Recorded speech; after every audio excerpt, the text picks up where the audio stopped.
The glowing lights of Mercy General Hospital's critical care unit spread their constant shine over the clean floors as midnight drew near. Most patients were resting, their machine humming in a steady chorus that Sarah Collins had mastered like a native tongue over her 6 years as a nurse. The night shift was her realm now, not by preference but by need. Her life had shrunk to these clean hallways and the silent battles that played out within them. Sarah stopped at the nurse's desk, securing a wisp of blonde hair back into her tidy ponytail while updating her records. Her blue scrubs wears lightly creased from the 12 hours she'd been standing. Shadows had settled permanently under her eyes, proof of the double shifts she'd taken on since her mother's hospital bills began stacking up 3 months ago. "You going to room for 112, a Niece, the lead night nurse, looking up from her screen. Sarah nodded, collecting her calm, just wrapping up his medication notes. "Any updates while I was on break?" Denise shook her head. "Same as ever. For weeks. And not even a flinch. Room for 112 housed a patient who had become a puzzle on the ward. The man in the bed was admitted after a devastating car crash on the town's outskirts. His costly attire and the broken pieces of a luxury watch hinted at wealth, but he carried no identification. No one had come searching for him, no worried family, no anxious colleagues, just a man, unconscious, with only the marks on his body to narrate his tale. Sarah gathered her tools and walked down the hushed hallway. She paused at the door, taking a deep breath before entering. Despite tending to this nameless patient for weeks, she still felt a twinge of unease each time she neared him. There was something about his face, even in rest. It bore a quiet nobility that demanded respect. "Good evening," she murmured as she entered, speaking as if he might hear. The doctors had advised this talking to coma patients could submit himself, they said. No one was certain what senses lingered in the dim space between awareness and nothingness. The man lay motionless, the rise and fall of his chest the only sign of life. Dark hair draped over his forehead, and a firm jaw, now softened by weeks of stillness, shaped his face. 2 bandages stretched across his chest where doctors had labored to mend Theckrish's damage. Sarah checked his vitals, logging them carefully on his chart. Blood pressure stable, heart rate steady, brain activity faint but present. She adjusted his changed his linens with practiced skill, and gently shifted him to avoid bed sores. "The moon's full tonight," she said as worked, her voice soft but clear and quiet. "It's casting a stunning silver glow over the gardens outside.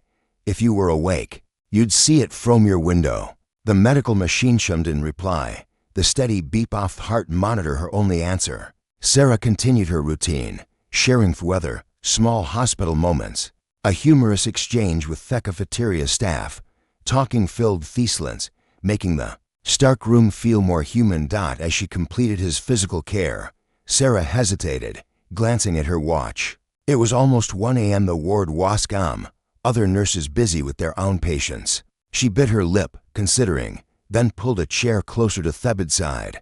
"I hope you don't mind," she whispered, "but I thought I'd sing for a bit." It began 3 weeks ago, on a tough night when her mother, confused about her medication and scared by mounting bills, had called. After Theckel, Sarah found herself in room for 112. Tears falling quietly as she checked the patient's catheter. Without thinking, she started humming an old lullaby her mother sang to her as a child. The familiar tune steadied harassing heart, grounding her. Sinsathan. It became a nightly ritual, 1 song, sometimes 2, sung softly in the darkness of room for 112. Sarah had no grand notions about her voice. It was decent, but unremarkable. Yet, in the quiet hospital night, it filled the space between her and the unconscious man with warmth and reality. Tonight, she chose Emma's Ingress, her voice gentle and sweet as it floated through the room. She sang for her patient, yes, but also for herself, for her mother battling early onset dementia, for the bills threatening to overwhelm them, for the fatigue that clung to her like a shadow. As the final notes faded, Sarah thought she saw the man's eyelid twitch. She leaned forward, hopeful, but saw nothing, just the steady receding fall of his chest, the constant beep of the monitors. She sighed, gathering her supplies to move to her next patient.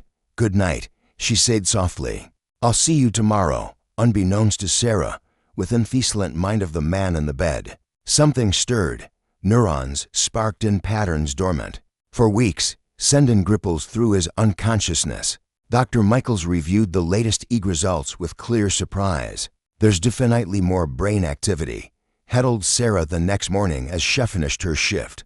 It's still minimal, but it's more than we've seen since arrived. Sarah felt a spark off up, quickly tempered by caution. Could it be a normal fluctuation? Possibly, the doctor admitted. But ordering more tests. Something shifted. Over the next few nights, Sarah continued her routine, now watching closely for signs of awareness. She sang different songs each night, folk tunes, hymns, even pop ballads from her commute. Sometimes, she thought she saw slight movements, a finger twitch, an eyelid flutter, but nothing certain.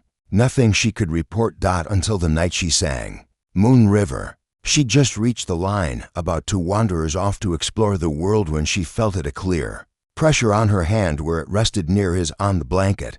Sarah froze mid-note, her eyes darting to his face. "Can you hear me?" she whispered, heart pounding. "If you can hear me, try to squeeze my hand again." Nothing happened for so long, she doubted herself. Then, faintly, his index finger moved against her palm. Sarah pressed the call button, and soon the room buzzed with medical staff. Tests were ordered, evaluations done, specialists consulted. By morning, the hospital buzzed with news. The Mr. patient in room 412 was waking up. The process was painfully slow, a finger twitch one day, a deliberate blink the next. Sarah watched his progress with professional curiosity and personal investment. She'd spent countless hours with this man, one-sided talks and songs in the dark, forming a strange bond she knew wassail in her mind. A week later, he opened his eyes. "Welcome back," Sarah said softly, standing at the foot of his bed as Dr. Michaels performed a neurological exam. The man's eyes, a deep hazel she could now see, moved slowly to her face. Confusion lingered, but a sharp intelligence sent a chill down her spine. "Can you tell us your name?" Michaels asked.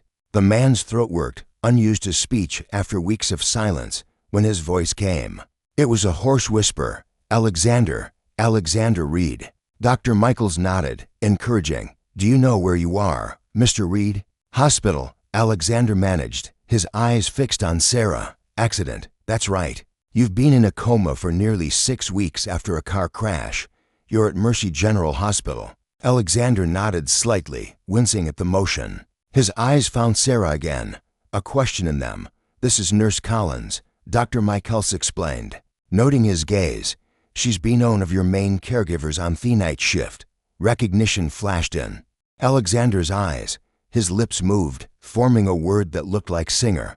Sarah's cheeks warmed. Over the next few days, Alexander Reed's recovery advanced quickly. His speech returned, though he remained reserved, answering doctors' questions precisely but sharing little about himself. When a hospital administrator came to discuss insurance, Alexander made one phone call. Within hours, a team of polished professionals in sharp suits arrived, managing paperwork and billing with quiet efficiency. It was only when Sarah overheard two doctors talking that she grasped who her patient was. "Reed Innovations," one said. "The tech company. He's that Reed. Worth billions." Sarah felt a strange disconnect, trying to match the vulnerable man she'd sung to with the corporate giant the doctors described. That night, she approached room 412 with unusual hesitation. Alexander was sitting up now, the bed raised, a tablet on his lap as he spoke quietly into a phone. He ended the call when she entered. "Nurse Collins," he said, his voice stronger but still rough from disuse. "Mr. Reed," she replied, moving to check his vitals. "How are you feeling tonight?" "Better." He watched her work, his gaze steady and assessing. "You have questions." It wasn't a question, but a statement. Sarah paused, choosing her words. "I'm just happy to see you recovering so well." Alexander's lips curved slightly. "You've been singing to me." Sarah's hands paused in the blood pressure cuff. "You remember that?" "Not clearly, but I remember a voice, your voice." It was, he searched for the word, an anchor. Sarah continued her work, unsure how to respond. Her nightly songs felt suddenly out of place now that she knew "He was." "I won't be singing tonight," she said lightly, trying to ease the odd tension. "That's a shame," Alexander replied, his eyes holding hers briefly before returning to his tablet. The next night, Sarah learned Alexander had been moved to a private room in the hospital's VIP wing. The news wouldn't have mattered patients. Coming went, but she felt an unexpected pang as she passed the now empty room for 112. 2 weeks later, Sarah arrived at work to find an envelope at the nurse's station. "Special delivery," Denai said, barely hiding her curiosity. Hand-delivered by a man in a suit who looked like he walked out of a spy film.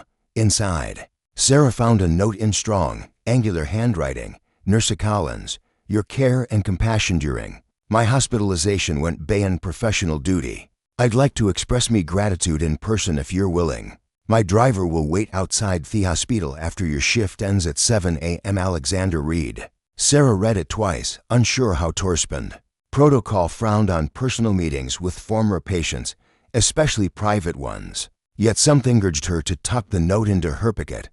At 7:15 a.m., curiosity won. A sleek black car waited outside the hospital, a driver standing by. He opened the door, revealing Alexander inside. Alexander looked transformed, dressed in a tailored suit, his dark hair neatly styled, exuding authority. Only the faint pallor of his skin and his careful movements hinted at his recent ordeal. "Please," he said, gesturing to the seat opposite.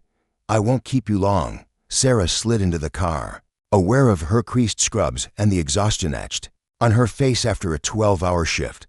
"I'm not one for grand gestures," Alexander began. "But you sang to Melon, I was lost in darkness. I believe that made a difference in my recovery." "I sing too many patients," Sarah said softly. "It's nothing special." "It was to me," he said, his gaze unwavering. "During my hospital stay, I learned you were working double shifts to pay for your mother's medical costs." Sarah tensed. "I don't think," Alexander raised a hand. "I've created a fund at Mercy General for families facing dementia care. Your mother will receive the best treatment, all expenses covered." Sarah stared, speechless. "Additionally," he continued, "I'd like to offer you a role as wellness director for Reed Innovation's new health care project. The salary is significant, and ours would give you more time with your mother." "Mr. Reed," Sarah managed, "this is, I can't accept." "You can," he interrupted, "and you should. Not as scarcity, but as an opportunity you've earned. You have a gift for healing that goes beyond medical training." His expression softened slightly. "The world has many nurses, Ms. Collins, but few healers." Sarah looked at her calloused hands. "May I think about it?" Alexander said, handing her a business card. "Take all the time you need." As Sarah stepped into the morning sunlight, she felt something rare, possibility. Few weight on her shoulders felt lighter, not because a billionaire offered a solution, but because her care had been truly seen. 2 days later, Sarah accepted that position. 6 months later, the Reed Center for Neurological Recovery opened, with Sarah Collins leading its innovative music therapy program, and sometimes, in the quiet evening hours after administrative tasks, she would still sing to patients who needed it most, each note carrying the simple truth she learned in room for 112. Healing comes in many forms, and the most powerful medicine often isn't medicine at all.